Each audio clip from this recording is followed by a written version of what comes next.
Mr. President, whose fault is it? You have allowed Chinese and Indians and Lebanese to dominate everything we have in this country. The state has no malls, no farms, no mining companies, and no construction company. You politicians have sold out our country to foreigners. You have empowered them with the kind of arrogance they carry around in our country. You have opened the doors to the very top of power to them, and you turn around and question why the youth want a military takeover. You, Mr. President, you have such a unique opportunity to correct all the wrongs of past government, and it's almost 10 months into your governance, and people are already beginning to have doubts. And I'll give you real reasons why people have those doubts. You started off by moving the US dollar to 10 Ghana cedis, and we thought something special was about to be realized under your leadership. And here we are back to 15 Ghana cedis to 1 US dollar on the street again.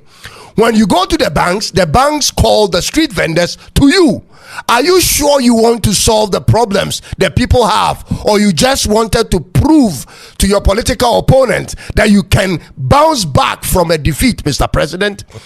Get to the street and hear for yourself the conversation going on. The Igbo King issue, for instance, came up and you went into hibernation. And when you finally decided to speak, you spoke to rather give them confidence as to why they are not going anywhere because of ECOWAS and because your stepmother or because someone in your family who helped you as a child is a Nigerian. Mr. President, you sometimes make Ghanaians feel you care more about Nigerians than the people who actually gave you the mandate. Meanwhile, your counterpart, President Tinubu of Nigeria, will never mention issue of Ghanaians in Nigeria, no matter how bad it may be. People question your loyalty to Ghana all the time, Mr. President. But like I said, you have such a unique opportunity to do special things for this country in the sense that you've held positions at every level of governance and been a president before. And on top of that, Mr. President, your party has an overwhelming majority over the opposition in parliament. So the question should rather be asked you, Mr. President, with all these achievements and positions you've held in the past and your party situation in parliament right now, if you are unable to lead Ghana to where we want to be, who could? With all the experiences you've had in and out of power, what stops you from correcting the things that people find wrong in this country? From the observation of what is happening in this country, in Ghana, I want to ask so many questions to the president. So, Mr. President, number one, why are you supporting foreigners over Ghanaians? Number one, because it doesn't make sense to me. Because when you were coming for the vote, when you were doing your campaign, you came to Ghanaian people to vote for you. You came and you begged them. Now, when you got the power, it seems you prefer to please the foreigners over the Ghanaians. Let's talk about the retail businesses. Mr. President, retail businesses are for Ghanaians only. Why are you going to review the retail businesses? Are you going to review it to suit the foreigners, or you are going to review it to benefit Ghanaians? Then if that, then you should reduce tariff at the port so that Ghanaians can import goods instead of foreigners smuggling goods and selling them cheaper in the markets. Mr. President, you are also sending 100,000 Ghanaians to Serbia. How did we get here? How are Ghanaian youth going to stay in Serbia, and what did Serbia do for Ghanaian youth or even for Ghanaians to deserve our human resources? Nigerians claim that you promised them that you were going to protect them because your mother is a Nigerian.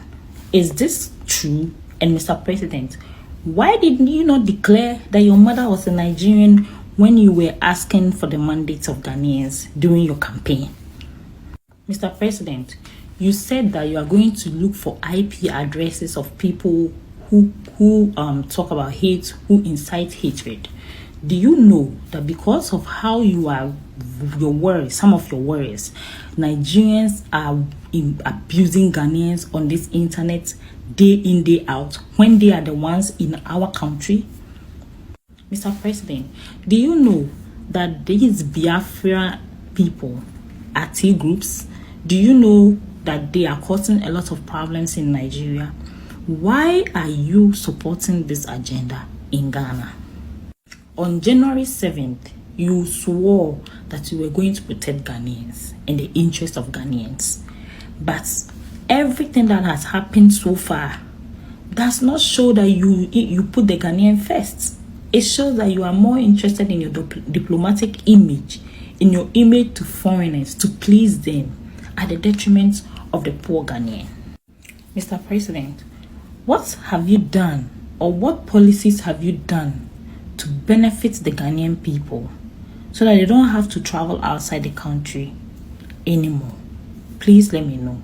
Thank you. And those who support the president, you can let me know. Thank you. First of all, according to Global Info Analytics, the approval ratings of the president, Mr. Mahama, has reduced among Ghanaians. So his approval ratings has reduced from 73% to 67%. Even though it's not that bad, the rating is still reasonably high. It has reduced, and that is not a good look. Look, there's a lot of reasons why his approval ratings has reduced. Number one, the president refused to listen to us. Look, Ghanaians have been speaking about the influx of illegal immigrants in the country, perpetuating nuisance. The president says he's not deporting anybody.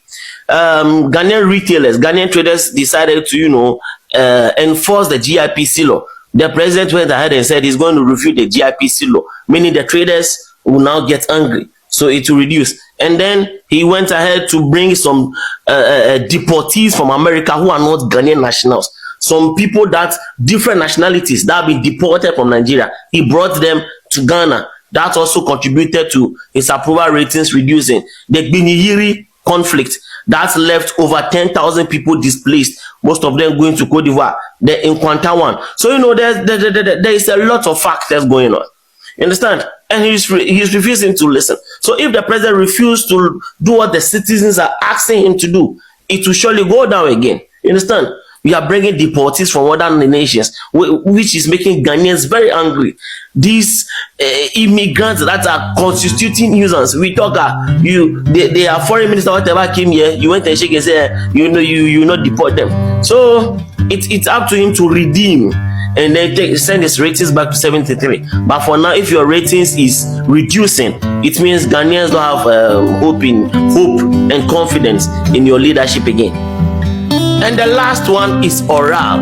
The inability of this government to convict the ex-appointees that milk the state is a problem.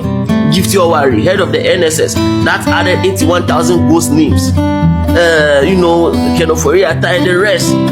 Like the inability of oral to arrest all these people contributed to the president's approval ratings reducing. You understand? So unless he tackles all of this, his approval ratings will continuously come down. And there's nobody very good in spreading disinformation like the NPP guys. That will be another news for another day. Especially that of Info Analytics.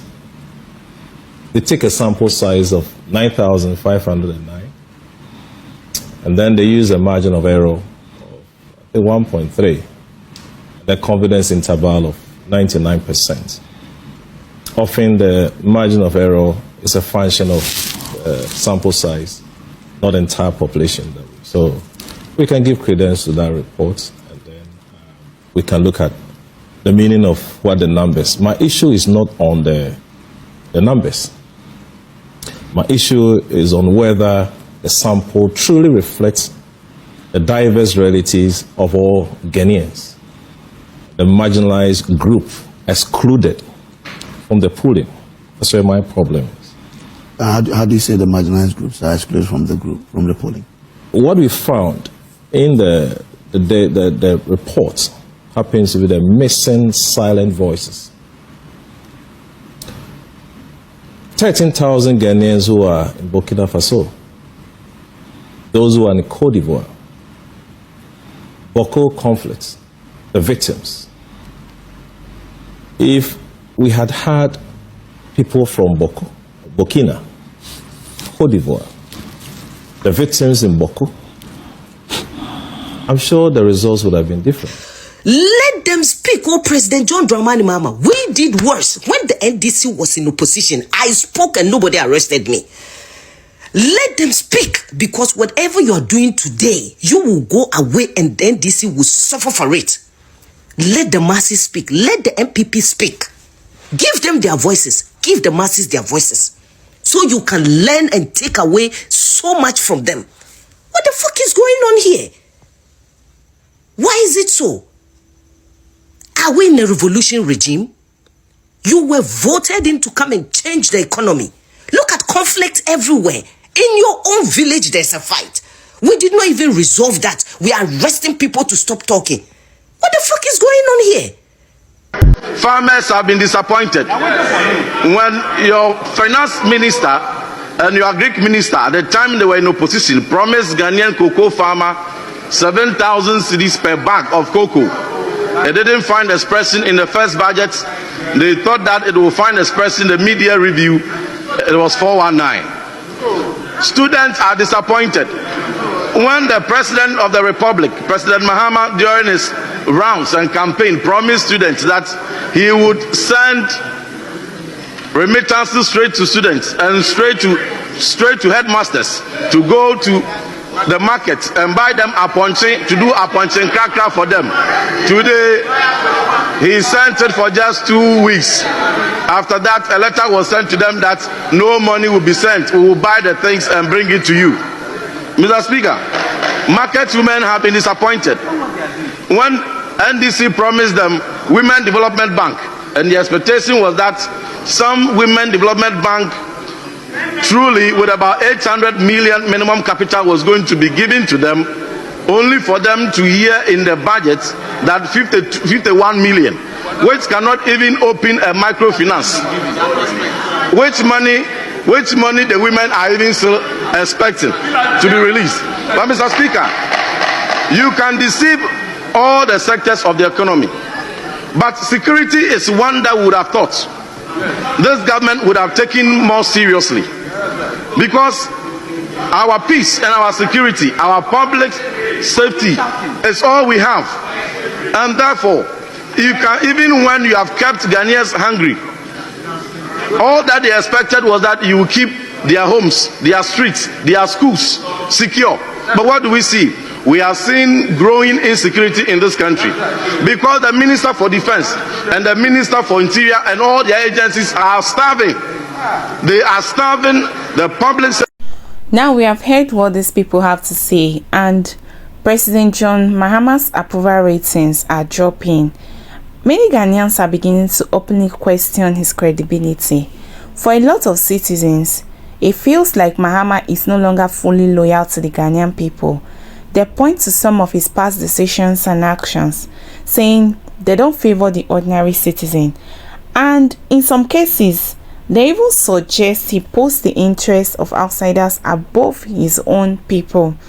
And one thing many Ghanaians keep bringing up is Mahama's involvement in the Nigeria Must Go period, when tensions between Ghanaians and Nigerians were very high. People felt that Mahama, instead of standing firmly with his people, seemed too concerned about maintaining good relations with Nigerians, even at the expense of Ghanaian citizens. Until today, some Ghanaians still carry the impression that when it came to choosing between Nigerians and Ghanaians, Mahama leaned toward protecting foreigners, and that feeling has created resentments among them. Now, as the sitting president trying to manage Ghana through its current challenges, many Ghanaians are asking tough questions. They want to know if Mahama is truly loyal to them, or if, once again, he will continue to put outsiders first. They want to know if he has really learned from the past, or if he will represent or repeat the same mistakes that made people lose trust in him before. And his falling approval ratings show that a lot of people are not convinced. Honestly, Ghanaians are not wrong to react this way. The country is facing very difficult times. Prices are high, jobs are scarce, and life is tough for ordinary people. So when citizens see their leaders acting in ways that don't seem to favor them, This hurts, and they start to question if these leaders really understand their struggles. That's exactly why Mahama's credibility is being dragged right now. For many Ghanaians, it looks like he talks about putting the people first, but his actions in the past and present don't always show that. Another thing that is making citizens angry is the feeling that Mahama cares too much about foreign approval, whether it's from neighboring countries, international investors, or outsiders in general. Why Ghanaians continue to suffer, and this thing is making them mad. People are tired of leaders who smile for foreigners but ignore the pain of their own citizens. And they want leaders who will show loyalty to the people who voted them in, not those outside the borders. And this anger is not just about policies, it's about survival for them. When people are suffering every day and their leaders don't put them first, frustration builds up. That's why many say Mahama has a credibility problem. In the eyes of some Ghanaians, he is failing to put them at the center of his decisions. Now, with his approval ratings going down, it's clear the people are losing confidence in him again. For Mahama, this is a serious warning sign. It means that if he wants to win back trust, he has to change the way he relates to his people. He must prove that he has learned from the past and that his loyalty is 100% with Ghanaians. It is not enough to give speeches and promises. Ghanaians want to see actions that favor them directly. They want to see jobs created, schools improved, hospitals working, and corruption tackled. Anything less will only confirm what many already believe, which is Mahama's credibility is weak and his loyalty is questionable. And at the end of the day, approval ratings don't just drop for no reason. They are a reflection of how the people feel. Right now, many Ghanaians feel disappointed, left behind, and even betrayed. They feel like Mahama has at times choosing outsiders like Nigerians over them, and that is why his credibility is being questioned. If Mahama truly wants to hold on to leadership and finish strong, he must address this head on. He has to show Ghanaians that he is with them first and always, because in democracy, once the people believe you like credibility and loyalty, it is very hard to win them back. And as it stands, Ghanaians are making it clear they want leaders who put them before anyone else. Well, do you think Mahama lacks credibility problem, or has credibility problem, or these people are just overhyping it? Well, let me know what you think in the comment section. And if today is your first time visiting my channel, please kindly like, share, and subscribe.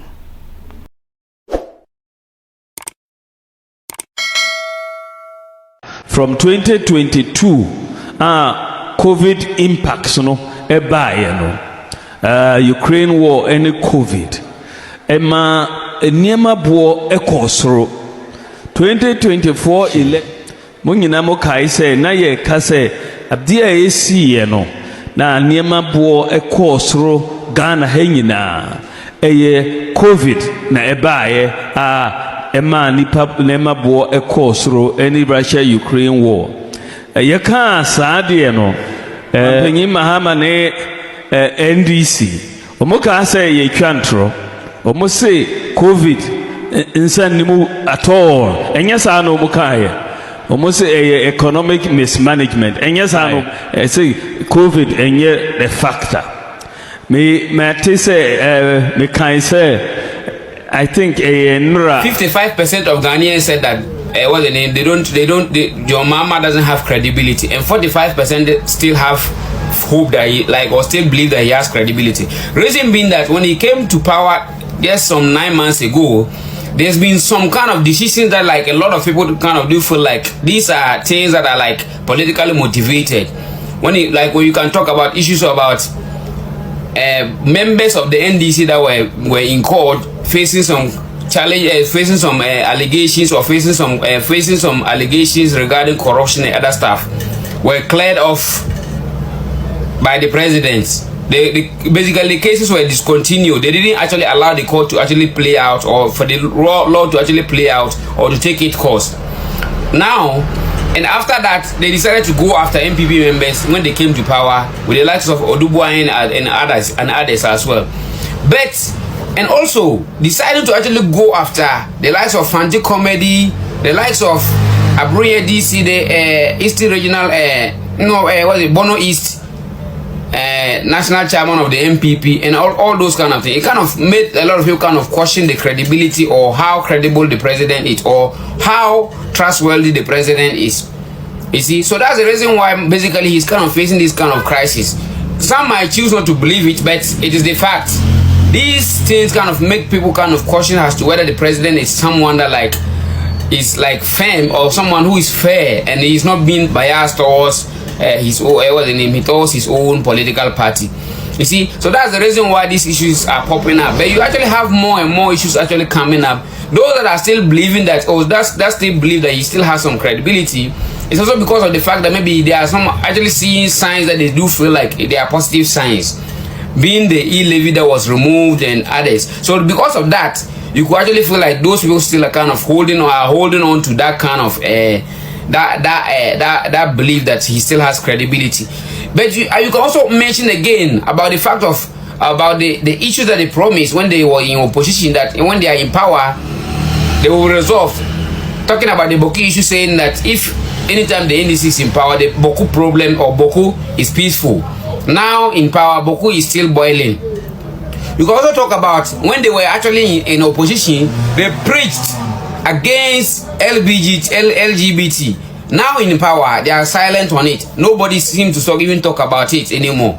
It's like they are basically quiet. When they were even the issue of Galamsey as well, they made promises saying that even to the extent that some of their ministers or MPs were even saying that anytime, or that if the president wants to stop Galamsey, he can stop it within a week. Now in power, it's been 9 months. Galamsey is becoming worse and worse. So that just goes to tell you the reason why the president is facing this kind of credibility challenges or credibility crisis. It's just simple and short. If you put the mass together, you actually know the reason why his credibility is dropping. His level of popularity is dropping. So it is just basically that's the reason why we are actually seeing this kind of trends about him actually dropping in this kind of thing. So basically I'm just here to actually enlighten some of people to actually know what is actually going on and to know the reason why he's actually facing those kind of challenges. Peace. Bye-bye. You haven't paid your medical doctors for over 6 months. Yet you traveled for over 10 hours to go to New York at the UN General Assembly to accuse the white man of orchestrating the greatest injustice ever to humanity, the transatlantic slave trade, which ended 165 years ago. Tell me what you are doing right now in the slave trade. That was even business. Black people selling their fellow black people to white people. Which one is wicked right now? Which one is injustice in 2025? Is it that which ended in 165 years ago, or that which is happening under your watch as the leader of Ghana, and you have not paid your medical doctors? Your Excellency, with all due respect, before you demand for reparations from the Western countries because of the transatlantic slave trade, pay the medical doctors in Ghana first. Slave trade, you didn't experience it. You only read it in books. The doctors, what is happening, you are experiencing it. You are their leader, so pay them. John Dramani Mahama, pay the medical doctors. Because what you are doing right now is the greatest injustice to Ghanaians by a Ghanaian leader. So pay the medical doctors. John Dramani Mahama, President of Ghana. Thank you.